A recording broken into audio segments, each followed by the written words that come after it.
Обороны будет в постоянном диалоге с людьми. В единстве, как мы знаем, армии и народа.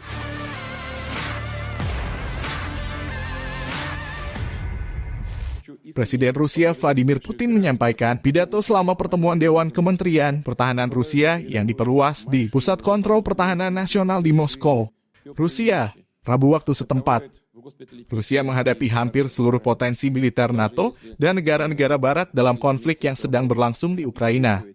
Presiden Vladimir Putin juga mengapresiasi militer Rusia yang terlibat dalam operasi khusus di Ukraina menjaga kedaulatan Federasi Rusia. Presiden Rusia juga mengomentari apa yang menyebabkan konflik saat ini dengan Kiev dan mencatat pentingnya memodernisasi potensi nuklir negara itu untuk mempertahankan kedaulatan.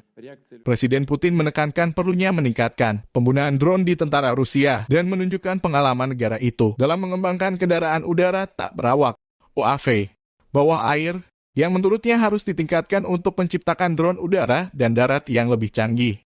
Dia menyarankan untuk memodernisasi sistem komunikasi dan menggabungkan teknologi kecerdasan buatan di semua tingkat pengambilan keputusan. Mencatat bahwa sistem yang cepat dan otomatis telah terbukti paling efektif di medan perang. Presiden Putin juga menyetujui sejumlah perubahan struktural yang diusulkan oleh Menteri Pertahanan Sergei Shoigu dalam menanggapi NATO memperkuat pasukannya di perbatasan dengan Rusia dan berpotensi memperluas keanggotaan ke Finlandia dan Swedia.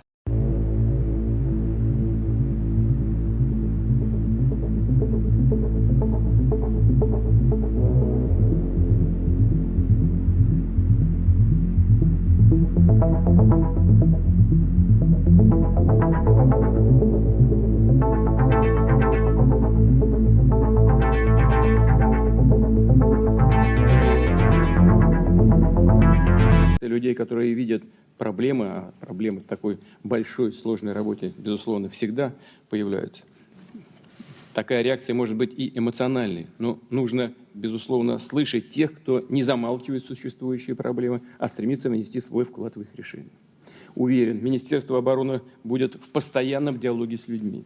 В единстве, как мы знаем, армии и народа всегда была наша сила, так и сегодня.